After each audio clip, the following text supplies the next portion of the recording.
मैं doctor Paramesh Chandra alpha success academy में आपका हार्दिक स्वागत करता हूं। आज हम अध्ययन करते हैं भारत की जलवायु का, कि भारत की जलवायु कैसी है और ये किस प्रकार से यहाँ के मानसून को प्रभावित करती है। तो देखो आप, जलवायु और मौसम ये दोनों सिमिलर से ही हैं, जलवायु और मौसम, और दोनों के जो कारक हैं, दो तत्व हैं, वो दोनों सेम हैं। तो सबसे पहले हम मौसम देख लेते हैं कि मौसम क्या चीज़ है। जलवायु का अध्ययन करने से पहले हम अध्ययन करते हैं किसके बारे में? मौसम के बारे में। मौसम क्या है? तो मौसम क्या है? किसी स्थान विशेष की अल्पकालिक वायुमंडलीय दशाओं को क्या कहते हैं? मौसम कहते हैं। मौसम किसे कहते हैं? किसी स्थान विशेष की अल्पकालिक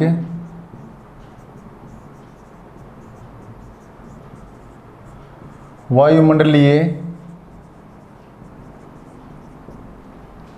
दशाओं को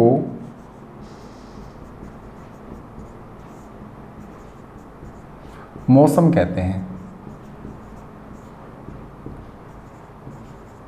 मौसम कहते हैं। तो मौसम में क्या है? किसी स्थान विशेष की अल्पकालिक, ये अल्पकालिक मतलब कुछ समय के लिए, ये कुछ घंटे की भी हो सकती हैं, कुछ दिन की भी हो सकती हैं, कुछ सप्ताह की भी हो सकती हैं और कुछ महीने की भी हो सकती हैं। अल्पकालिक कुछ समय के लिए वायुमंडल की दशाएं किस प्रकार का? जैसे गर्मी पड़ रही है और अचानक से बारिश आ जाए तो वायुमंडल में क्या हो गया? परिवर्तन हो गया। पहले गर्मी पड़ रही थी, बारिश आ गई। तो इस प्रकार का जो अल्पकालिक वायुमंडलीय दशाओं का जो है उसे क्या कहते हैं? मौसम। पहले गर्मी थी, सर्दी हो गई, ठीक है, तो इसे हम क्या कहते हैं? मौसम कहते हैं। दूसरी बात है, ये जो अल्पकालिक है इसमें समय कैसे होता है? तो यह जो दशाएं हैं कुछ समय की, तो मौसम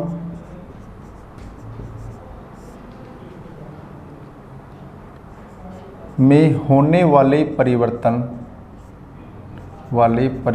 को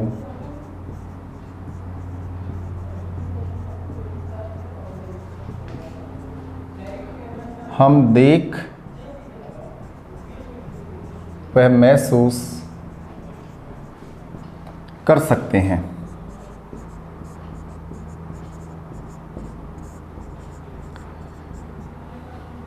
मतलब इसमें जो परिवर्तन होंगे उनको हम देख भी सकते हैं और उनको महसूस भी कर सकते हैं।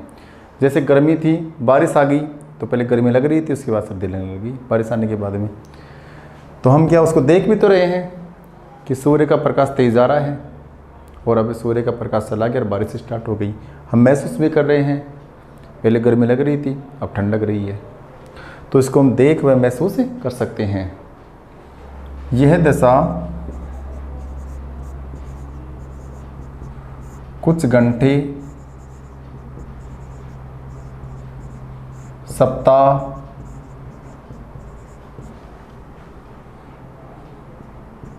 महीने,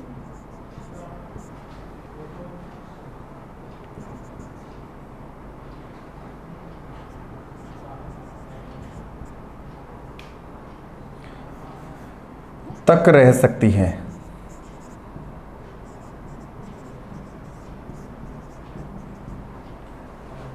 कुछ घंटे भी रह सकते हैं, कुछ सप्ताह भी रह सकते हैं, कुछ महीने तक भी रह सकती है। ये किसकी बात कर रहे हैं? हम मौसम की बात कर रहे हैं। तो मौसम में देने वाली ध्यान चीज़ें हैं आपकी अल्पकालिक वायुमंडलीय दशाएं होती हैं, परिवर्तनों को हम देख सकते हैं और ये कुछ घंटे के भी हो सकते हैं, कुछ सप्ताह के भी हो सकते हैं और कुछ महीने के भी हो सकते हैं। अब यदि इसका समय बढ़ता है, मतलब एक ही प्रकार का मौसम लगभग 30 सालों तक रहता है। कितने सालों तक? 30 वर्षों तक रहता है। तो उनका जो औसत योग होगा उसे हम क्या कहेंगे, जलवायु। उससे क्या बन जाएगा, वो जलवायु बन जाएगा उससे। तो अब देखो आप, ये तो क्या है, अल्पकालिक, और जलवायु का क्या होगा, दीर्घकालिक। तो अब देखिए आपकी जलवायु क्या होती है। ये तो मौसम की बातें हो गई। अब मौसम से जुड़ा हुआ टॉपिक ही है जलवायु। तो देखिए जलवायु किसी स्थान विशेष की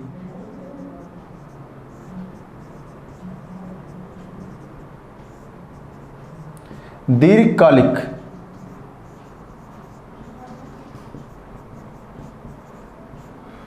मौसमी दशाओं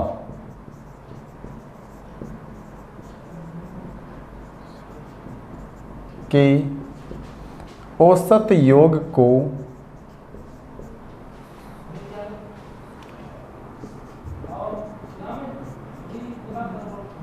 जलवायु कहते हैं।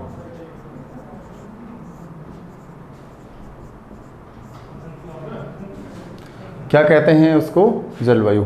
मौसम में तो क्या था, अल्पकालिक था, अब यहां पर क्या हो गया, दीर्घकालिक। और क्या है वो, मौसमी दशा। वहां पर क्या थी, वायुमंडलीय दशा। मतलब मौसम में जो परिवर्तन एक लंबे समय रहता है एक ही प्रकार का, तो उससे क्या बन जाती है, वो जलवायु बन जाती है। तो उसका जो औसत योग है उसको हम क्या कहेंगे, जलवायु कहेंगे। अब जलवायु में जो परिवर्तन होते हैं उनको हम देख व महसूस नहीं करते। पता भी नहीं चलता कि कब गर्मी थी और कब सर्दी आ गई। अचानक थोड़ा ना आती है, धीरे धीरे आती है, परिवर्तन होता है, लेकिन वो अपने को महसूस नहीं होता। जैसे आदमी बड़ा होता है लेकिन वो महसूस नहीं होता कि कब बड़ा, कितना बढ़ रहा है ये। उस प्रकार से उसमें परिवर्तन को ना तो महसूस किया जा सकता है और ना ही देखा जा सकता है। तो इसमें होने वाले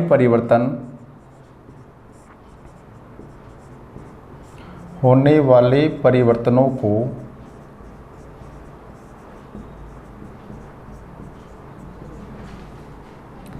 हम देख व महसूस नहीं कर सकते,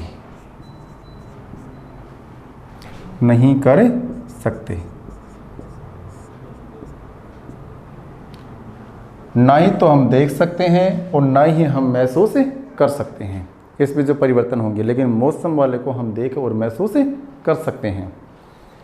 अगली बात जो महत्वपूर्ण है, ये एग्जाम में सवाल भी पूछा हुआ है कि कम से कम कितने समय मौसम एक सा रहना चाहिए कि उसकी जलवायु बन जाए। तो जलवायु के लिए, इसके लिए कम से कम 30 वर्षों तक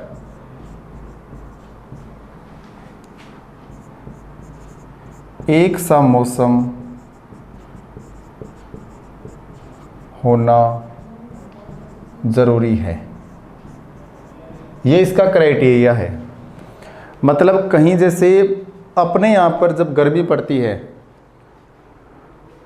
उस वाले समय में या बारिश स्टार्ट हो जाए, गर्मी वाले समय में मई जून में, और ये स्थिति लगभग 30 सालों तक बनी रह जाएगी ना, तो मई जून का महीना गर्मी ग्रीष्मकाल नहीं कहलाएगा। वो कौन सा कहलाएगा, फिर आपका वर्षा काल कहलाएगा।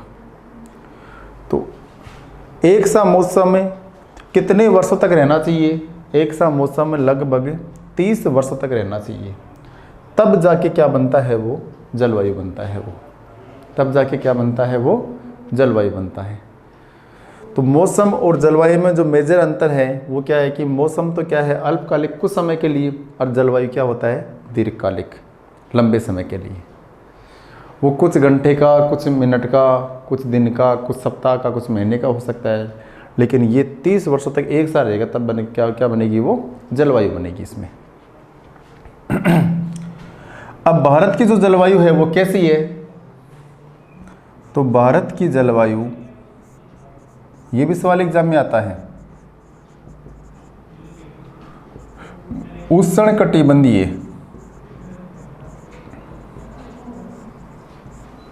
मानसूनी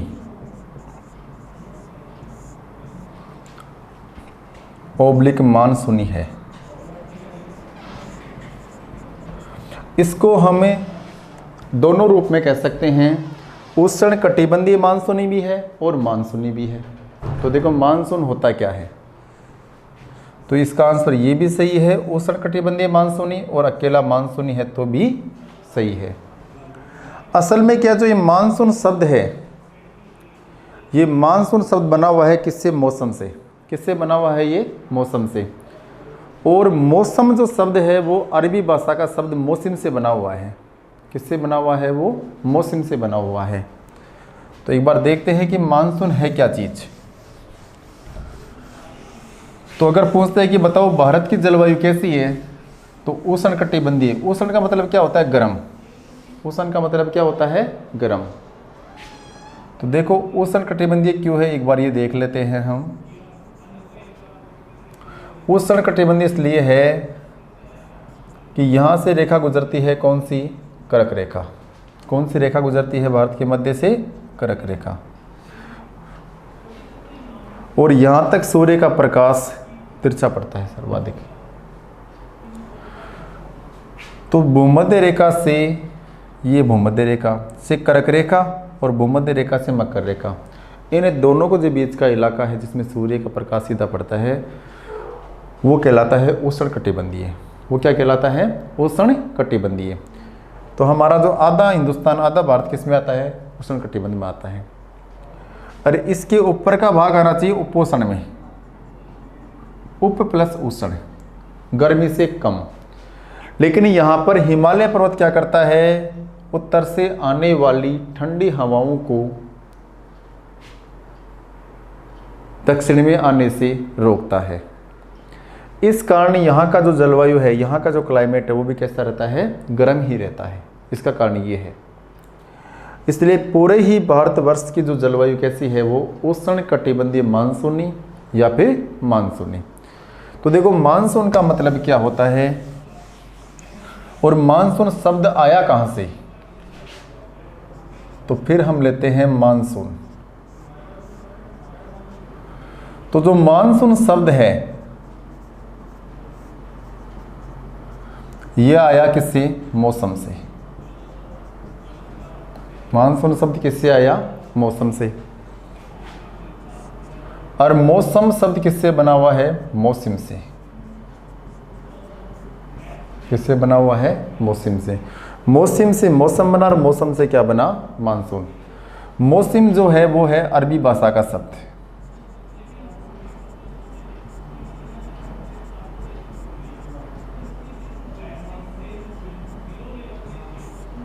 मौसम क्या है? अरबी भाषा का शब्द है।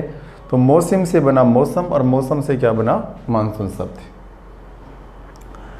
अब मौसम का मतलब क्या होता है? तो मौसम का अर्थ होता है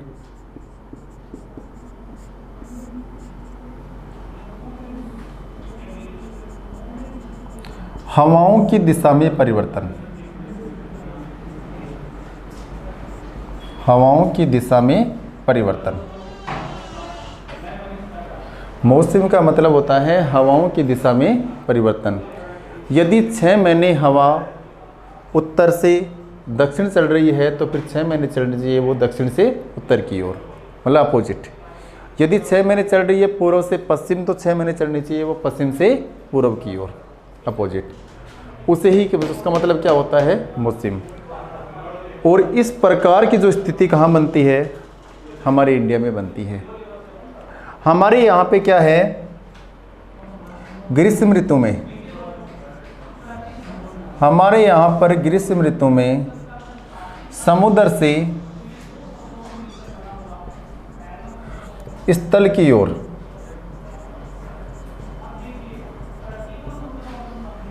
हवा चलती है।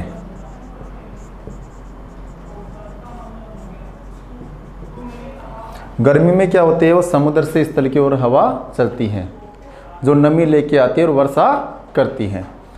इसी प्रकार से शीत ऋतु में क्या होता है?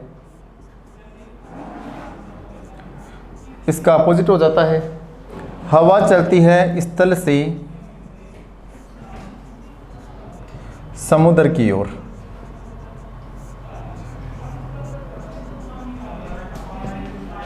स्थल से समुद्र की ओर हवा चलती है ये। अब ये चलती कहाँ से है? स्थल से चलती है, इस कारण उनमें नमी नहीं होती, अरे वर्षा नहीं कर पाती, इसलिए यहाँ पर 6 महीने तो वर्षा होती है, 6 महीने यहाँ पर सूखा पड़ता है। तो इस प्रकार का जो मौसम, इस प्रकार की जो जलवायु है वो कहाँ पाई जाती है? भारतीय उपमहाद्वीप में पाई जाती है, और इसी कारण इसका नाम पड़ गया मौसम, और मौसम से यहाँ की जलवायु कैसी हो गई? मानसून। तो मौसम का मतलब क्या हो गया? हवाओं की दिशा में परिवर्तन, और ये परिवर्तन इंडिया में पाया जाता है। तो हमारा क्लियर हो गया मौसम क्या होता है, जलवायु क्या होता है, और मानसून का नाम किस प्रकार से पड़ा हुआ है। अब इसके बाद में आते हैं कि इसके कौन से तत्व हैं, इसके कौन से कारक हैं, किसके? जलवायु के। तो जलवायु के जो तत्व हैं वो देखो कौन से हैं? जलवायु के कारक। तो जलवायु के कारक में एक तो है वायुदाब,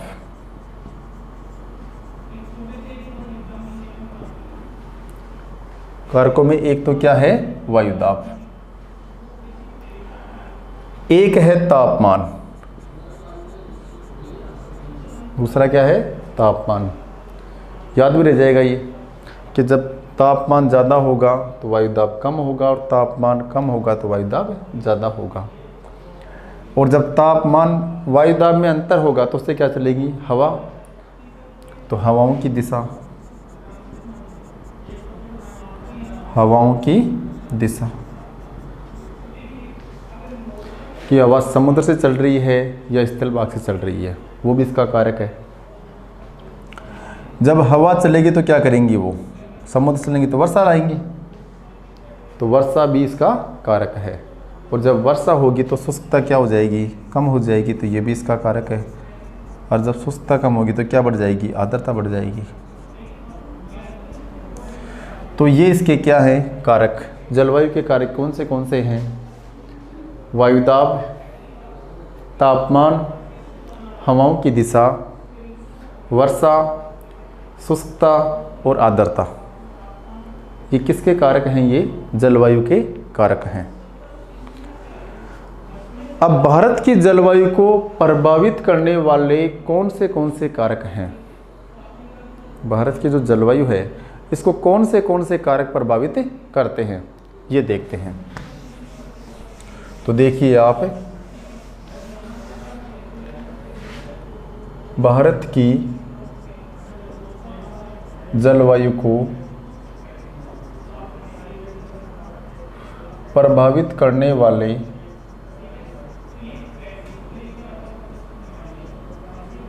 कारक,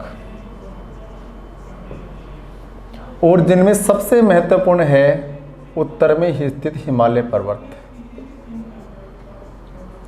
उत्तर में स्थित हिमालय पर्वत,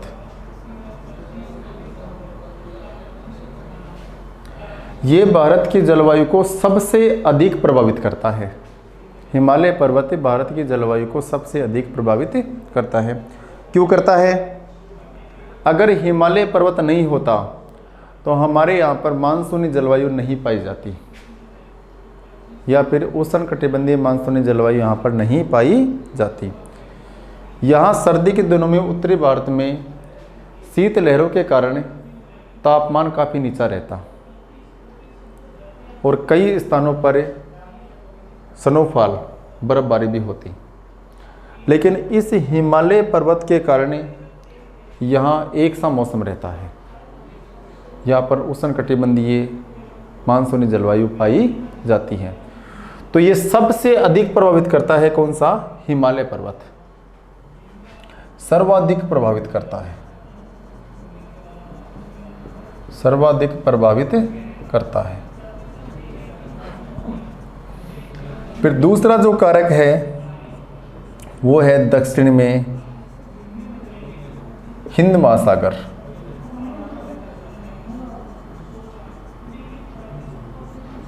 दूसरा कारक कौन सा है? दक्षिण में हिंद महासागर। ये किस प्रकार से करता है? यदि हिंद महासागर नहीं होता तो अपने यहाँ पर दक्षिणी पश्चिमी मानसून से वर्षा नहीं होती और यहाँ पर सूखा पड़ता, और यहाँ पे क्या पड़ता? सूखा पड़ता। क्योंकि दक्षिणी पश्चिमी मानसून से में क्या होती है, हवाएं दक्षिणी पश्चिम से उत्तर पूर्व की ओर चलती हैं और वर्षा करती हैं, और ये महासागर से होकर आती है तो अपने साथ में आर्द्रता लेके आती हैं, नमी लेके आती हैं, जो पर्वतों से टकराती हैं और वर्षा करती हैं। तो ये भी इसको सर्वाधिक क्या करता है? प्रभावित करता है। कौन सा? हिंद महासागर यहाँ की। तीसरा जो कारक है वो है अक्षांश,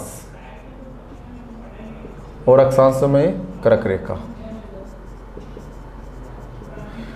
ये कर्क रेखा भारत के लगभग मध्य से होकर गुजरती है, जो यहाँ की जलवायु को काफ़ी हद तक क्या करती है? ये प्रभावित करती है। क्योंकि यदि भारत उच्च अक्षांशों में होता तो क्या होती? सर्दी पड़ती, और इससे भी निम्न अक्षांशों में होता तो क्या पड़ती? गर्मी पड़ती। लेकिन ये बीच में है तो ना गर्मी के दिनों में गर्मी पड़ती है और सर्दी के दिनों में सर्दी पड़ती है। यहाँ पे मतलब पूरे वर्ष भर एक ही मौसम नहीं रहता, मौसम में परिवर्तन होता रहता है। यहाँ पे ये किसके कारण रहता है? अक्षांशों में। क्योंकि जैसे जैसे अक्षांशों में ऊपर बढ़ेंगे, उच्च अक्षांशों में जाएंगे तो क्या होगा? सूर्य का प्रकाश वहाँ पर तिरछा जाएगा, और तापमान कम होने की वजह से वहाँ पर सर्दी ज़्यादा पड़ती है। और निम्न अक्षांशों में क्या होता है? उच्च तापमान रहता है, इसलिए सर्दी नहीं के बराबर पड़ती है। अक्षांश के बाद में है समुद्र तल से ऊंचाई। जो स्थान समुद्र तल से जितना ऊंचा होगा वो उतना ही ठंडा होगा, जो जितना नीचा होगा वो उतना ही गर्म होगा। जितना ऊंचा होगा उतना ही ठंडा होगा। इसलिए जब आप कभी पहाड़ों के ऊपर जाओगे तो वहाँ पर आपको ठंडी हवा चलती हुई महसूस होती है। पहाड़ों के ऊपर ऊंचाई पर जाते हैं तो जितने भी आपके जो हिल स्टेशन है वो ऊंचाई पर स्थित है, हिल स्टेशन, और वहाँ पर क्या ठंडक रहती है, बादल रहते हैं वहाँ पे, तापमान वहाँ पर क्या होता है? कम होता है। तभी तो पहाड़ों पे बर्फ पड़ती है। कारण ये तो समुद्र तल से ऊंचाई भी इसको क्या करती है? प्रभावित करती है। इसमें एक बात और देख लो कि अपने यहाँ भारत में चेन्नई से समुद्र तल से ऊंचाई नापी जाती है। कभी आप नोटिस करना, जैसे आप जाओगे रेलवे स्टेशन पे तो आप देखना वहाँ बोर्ड पे लिखा होता है मीन सी लेवल, MSL, कि मीन सी लेवल की इसकी ऊंचाई कितनी है, यहाँ से ये समुद्र तल से कितना ऊंचा स्थान है ये। तो ये भी इसको क्या करती है? प्रभावित करती है। नंबर 5 है समुद्र तट से दूरी। समुद्र तट से दूरी, जो स्थान समुद्र से जितना अधिक दूर होगा, जितना अधिक क्या होगा? दूर होगा, तो वहाँ के मौसम में परिवर्तन होगा। गर्मी में गर्मी और सर्दी में सर्दी। लेकिन जो स्थान समुद्र से जितना नज़दीक होगा वहाँ पर एक समान मौसम पाया जाता है। वहाँ पर एक समान क्या मौसम पाया जाता है। नंबर 6 ला नीनो, और नंबर 7 अल नीनो। इसमें जो अल नीनो है ये तो क्या करती है? भारतीय मानसून को कमज़ोर करती है और वर्षा कम होती है। और ला नीनो क्या करती है? भारतीय मानसून को मजबूत करती है और वर्षा ज़्यादा होती है। ये अंतर है। तो अल नीनो से क्या होगा? भारतीय मानसून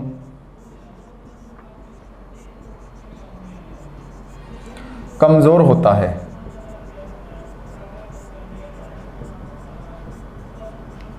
अल नीनो से क्या होता है? भारतीय मानसून क्या होता है? कमज़ोर होता है। और ला नीनो से क्या होता है? भारतीय मानसून मजबूत होता है।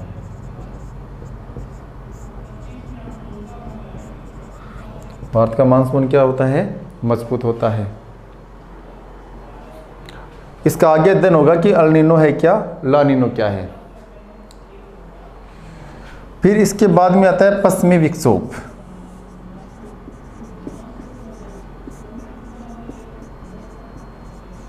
पश्चिमी विक्षोभ, ये पश्चिमी विक्षोभ भी भारतीय मानसून को प्रभावित करते हैं। जो अपने सर्दियों में वर्षा होती है, मावठ, राजस्थान में, पंजाब, हरियाणा, यूपी, तो किससे होती है? वो पश्चिमी विक्षोभों से ही होती है। वो किससे होती है? पश्चिमी विक्षोभ, छोटे चक्रवात जो पश्चिम से चल के आते हैं उनसे होती है। तो वो भी इसको प्रभावित करते हैं। अगर यहाँ पश्चिमी विक्षोभ नहीं चलते तो यहाँ पर सर्दी में मावठ के रूप में वर्षा नहीं होती। इसलिए यहाँ के मानसून, यहाँ की जलवायु को पश्चिमी विक्षोभ भी क्या करते हैं? प्रभावित करते हैं। और इसके अलावा दक्षिणी दोलन,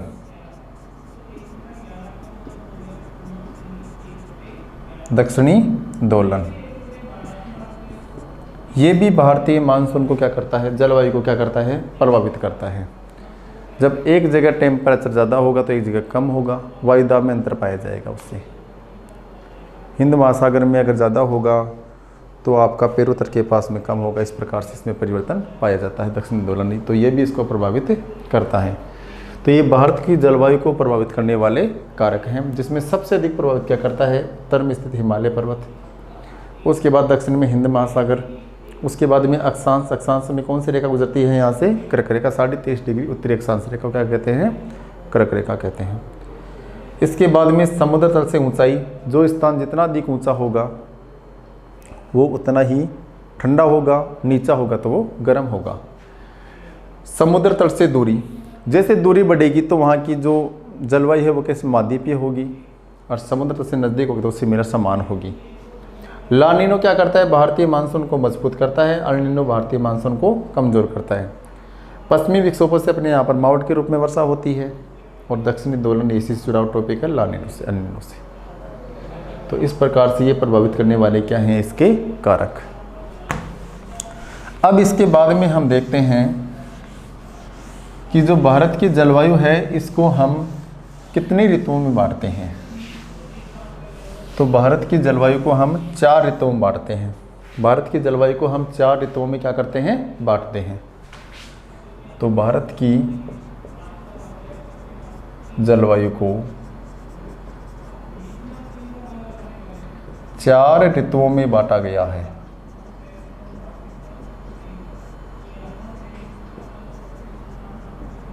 बांटा गया है, जिसमें नंबर 1 है ग्रीष्म ऋतु। पहले हम शीत ऋतु लेते हैं। नंबर 1 शीत ऋतु। इसका जो समय है, इसका जो काल है शीत ऋतु का, वो दिसंबर से लेकर फरवरी के अंत तक रहता है। दिसंबर से लेकर फरवरी के अंत तक रहता है। तो इसका जो काल है शीत ऋतु का वो है दिसंबर से फरवरी तक। दिसंबर से कब तक है वो? फरवरी तक है। इस ऋतु में क्या होता है? सूर्य की स्थिति वो किस रेखा पर होती है? सूर्य की स्थिति मकर रेखा पे होती है। सूर्य की स्थिति कहाँ होती है? मकर रेखा पे होती है। देखो समझना आप इसको, ये 0 डिग्री, ये कर्क रेखा और ये मकर रेखा। तो दिसंबर में क्या होगा? सूर्य कहाँ पर होगा? 22 दिसंबर के आसपास मकर रेखा पे होगा।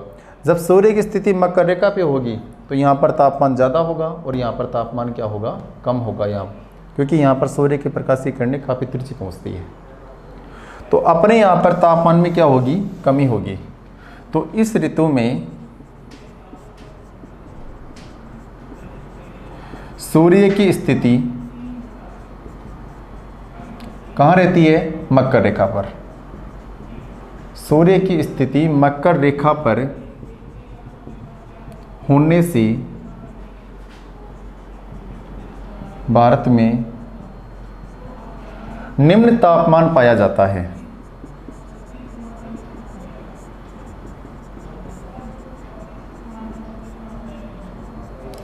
भारत में क्या पाया जाता है उस समय? निम्न तापमान पाया जाता है इस ऋतु में।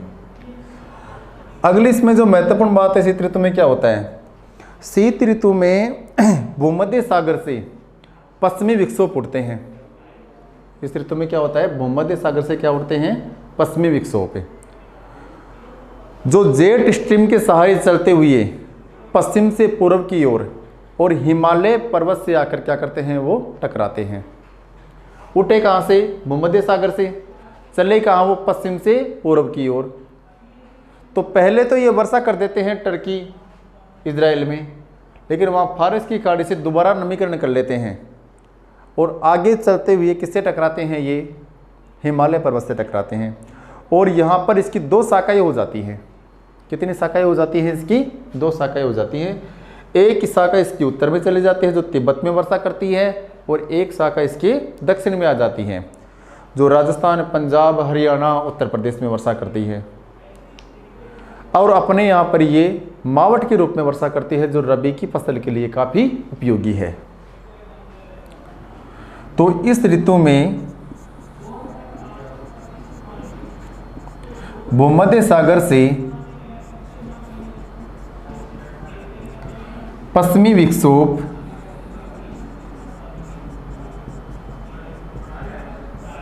जेट स्ट्रीम के सहारे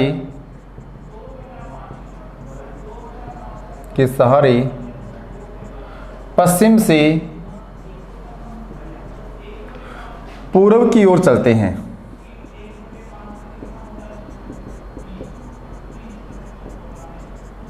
पश्चिम से पूर्व की ओर चलते हैं।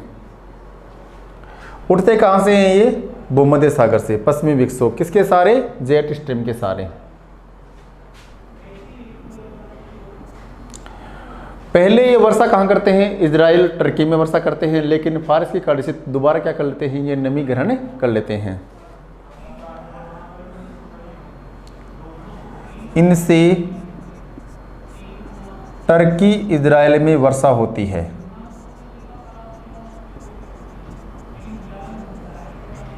वर्षा होती है, लेकिन फारस की खाड़ी से ये पुनः नमी ग्रहण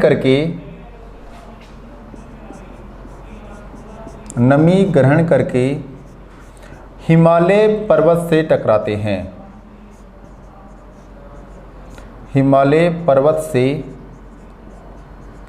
टकराते हैं। चले कहाँ से? ये भूमध्य सागर से। अभी वर्षा कहाँ हुई? टर्की, इजराइल में, लेकिन फारस की खाड़ी से नमी इनको पुनः मिल जाती है और फिर आगे चलते हैं। किससे टकराते हैं? ये हिमालय पर्वत से टकराते हैं। और टकराने के बाद क्या होता है? ये 2 भागों में बट जाते हैं। तो हिमालय से टकराने के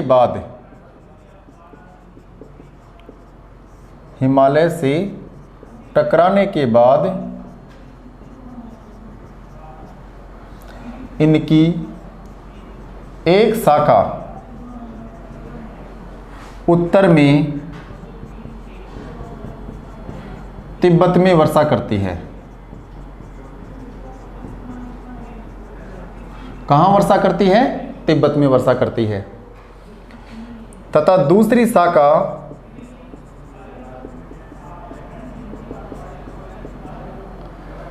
से भारत में हिमाचल प्रदेश, राजस्थान, पंजाब, हरियाणा, यूपी में वर्षा होती है। यूपी में क्या होती है? वर्षा होती है। और इस वर्षा को मावट कहते हैं। इस वर्षा को क्या कहते हैं? मावट कहते हैं, जो रबी की फसल के लिए उपयोगी है।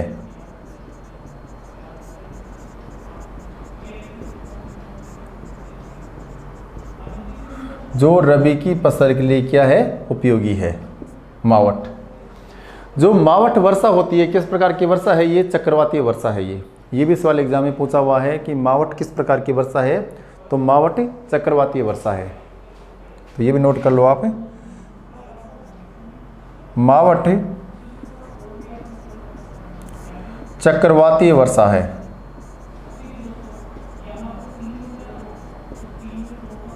मावठ कैसी वर्षा है, ये चक्रवातीय वर्षा है। तो शीत ऋतु में अपने जो वर्षा होती है उत्तरी भारत में, उस वर्षा को हम किस नाम से जानते हैं, मावठ के नाम से जानते हैं, जो पश्चिमी विक्षोभ के सारे पश्चिम से पूर्व की ओर आती है ये। और इसको नमी कहाँ से मिलती है, भूमध्य सागर से। और ये किसके लिए उपयोगी होती है, ये रबड़ की फसल के लिए उपयोगी होती है। तो एक हमारी कौन सी ऋतु पूरी होगी, शीत ऋतु। शीत ऋतु में यहाँ पे टेम्परेचर कम होता है और यहाँ जो वर्षा होती है वो होती है मावठ। अब इसके बाद में जो अगली ऋतु आती है शीत ऋतु के बाद में, उस ऋतु का नाम है ग्रीष्म ऋतु। अगली ऋतु कौन सी है, ग्रीष्म ऋतु। नंबर 2,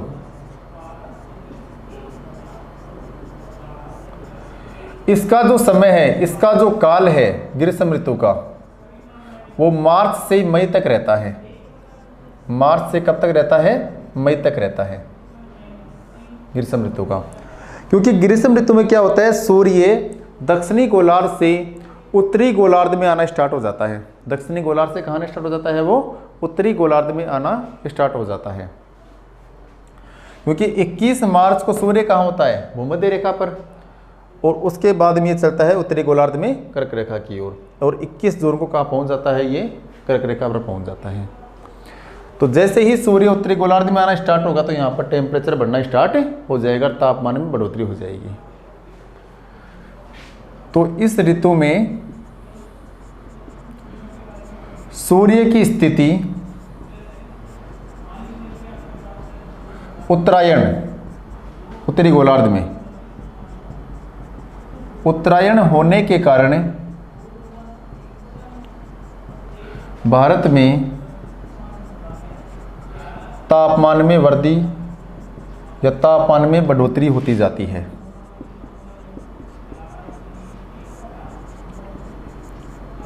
होती जाती है। और जब यहाँ तापमान बढ़ेगा तो वायुदाब क्या होगा, कम होगा, और वायुदाब कम होगा तो यहाँ पर क्या चलेंगे, चक्रवात चलेंगे छोटे छोटे, और उन्हें हम यहाँ पर स्थानीय भाषा में कहते हैं बगुलिया। क्या कहते हैं, बगुलिया या बबुलिया। तो अधिक तापमान की वजह से, क्योंकि तापमान में और वायुदाब में संबंध उल्टा पाया जाता है, तापमान बढ़ेगा तो वायुदाब कम हो जाएगा और तापमान घटेगा तो वायुदाब बढ़ जाएगा। तो अधिक तापमान की वजह से के कारण उत्तर पश्चिमी भारत में निम्न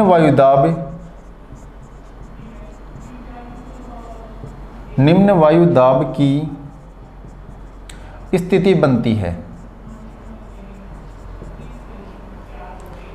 तापमान बढ़ा तो यहां पर क्या बनेगा, निम्न वायुदाब की स्थिति बनती है, जिस कारण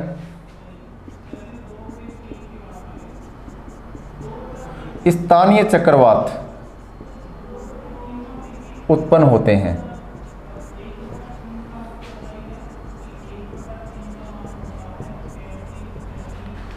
जिन्हें बगुलिया या बबुलिया कहते हैं।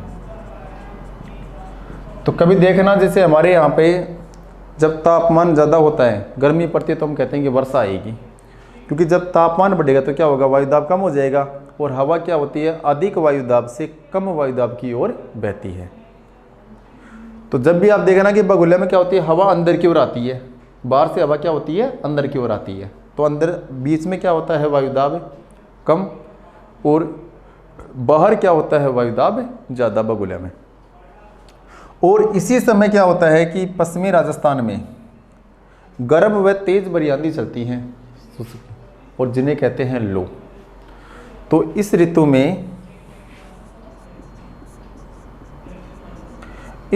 में पश्चिमी राजस्थान में गर्म व शुष्क हवाएं चलती हैं, शुष्क धूल भरी हवाएं चलती हैं जिन्हें लू कहा जाता है। जिन्हें क्या कहते हैं? लू कहा जाता है। पश्चिमी राजस्थान में क्या होती है? गर्म और शुष्क धूल भरी हवाएं चलेंगी, जिन्हें क्या कहते हैं? हम लू कहते हैं। ये कौन से ऋतु की बात हो रही है? ये ग्रीष्म ऋतु की बात हो रही है। अब इस ऋतु में और क्या होता है? इस ऋतु में जब कभी समुद्री आर्द्र पवनें इन गर्म शुष्क पवनों से आपस में मिलती हैं तो क्या होते हैं? चक्रवात पैदा होंगे और उससे क्या होगी? वर्षा होगी। उससे क्या होगी? वर्षा होगी। और यह स्थिति कहाँ बनती है? तटीय इलाकों में, समुद्री तटीय इलाकों में, क्योंकि वहीं पर चलती है समुद्री आर्द्र पवनें। तो ये वर्षा को हम भिन्न भिन्न नामों से जानते हैं, इन चक्रवातों को हम भिन्न भिन्न नामों से जानते हैं। तो देखते हैं वो कौन से नाम हैं। तो जब इस ऋतु में क्या होती है? गर्म व शुष्क पवनें, इस ऋतु में जब गर्म व शुष्क पवनें समुद्री आर्द्र पवनों से मिलती हैं,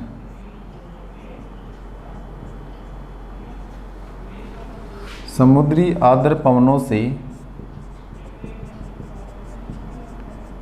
मिलती हैं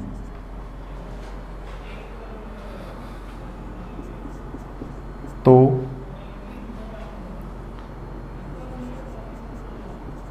छोटे छोटे चक्रवात उत्पन्न होते हैं।